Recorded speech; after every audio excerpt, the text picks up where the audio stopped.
pemulihan Aceh pasca banjir bandang pada akhir November lalu. Kita bahas bersama Murtala Mudin, juru bicara Pos Komando Tanggap Darurat Hidrometeorologi Aceh. Pak Murtala, selamat petang. Selamat sore. Baik, Pak Murtala, sebulan pasca bencana, apakah masih ada daerah yang belum tersentuh oleh pemerintah di Aceh, Pak?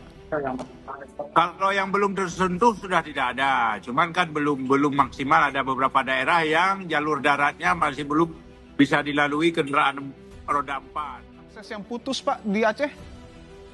Ada masih. Tadi pagi kan saya baru saja dapat laporan tentang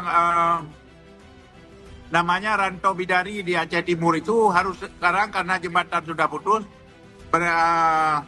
logistik atau apa saja dikirim ke sana melalui jalur sungai. Pemerintah pusat salah satu fokusnya adalah membangun jembatan. Apakah di Aceh Timur tersebut sudah ada rencana, Pak, untuk membangun jembatan sementara? Sudah. Ada yang sudah lagi konstruksi jembatan Bailey, ada beberapa yang sedang disiapkan. Bantuan apa yang mendesak untuk saat ini? Kalau dibilang mendesak, semua masih mendesak, yang terutama pakaian ya bagi para korban. Pakaian ya, Pak, ya? Kami kan baru saja ketemu dengan korban berdampak di Kecamatan Kejuruan Muda di Aceh Tamiang.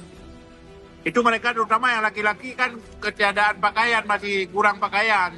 Oke. Selanjutnya hari ini kan besok dalam rangka 5 Januari masuk sekolah. Itu rata-rata kan anak-anak tidak punya pakaian dan buku pelajaran dan peralatan sekolah. Oke, mohon maaf, satu potong atau berapa helai pakaian atau seperti apa kondisinya, Pak? Pakaian sumbangan-sumbangan dari banyak orang, pakaian bekas. Tapi kan rata-rata kan mereka kadang-kadang ya ada tidak cocok ukuran. Dan yang paling banyak kan pakaian wanita. Sehingga yang laki-laki itu kekurangan pakaian. Tadi kan termasuk anak sekolah. Baik.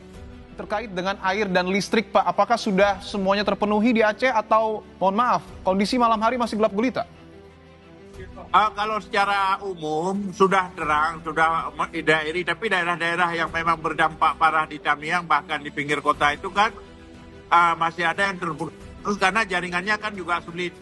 Terutama masih ada daerah yang tergenang, sehingga tiang-tiang listrik yang putus itu kan belum semuanya berhasil didirikan.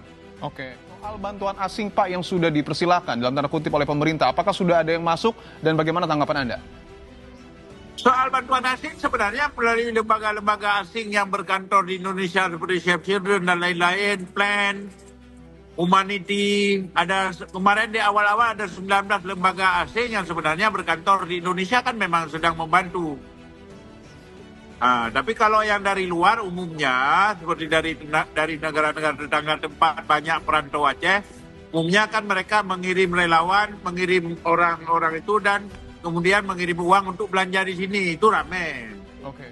Yang sampai dengan detik ini masih terisolasi? Di Aceh Tengah ada beberapa, Gayo Luwus, kemarin putus lagi jalan penghubung antara Gayo Luwus dengan Aceh Tengah. Saya pikir ada sekitar 10% lagi daerah-daerah berdampak yang belum normal hubungan daratnya. Walaupun daerah lain juga belum normal sepenuhnya seperti semula, tapi sudah agak lancar. Ini akan sangat mendukungkan perbaikan ekonomi di sini.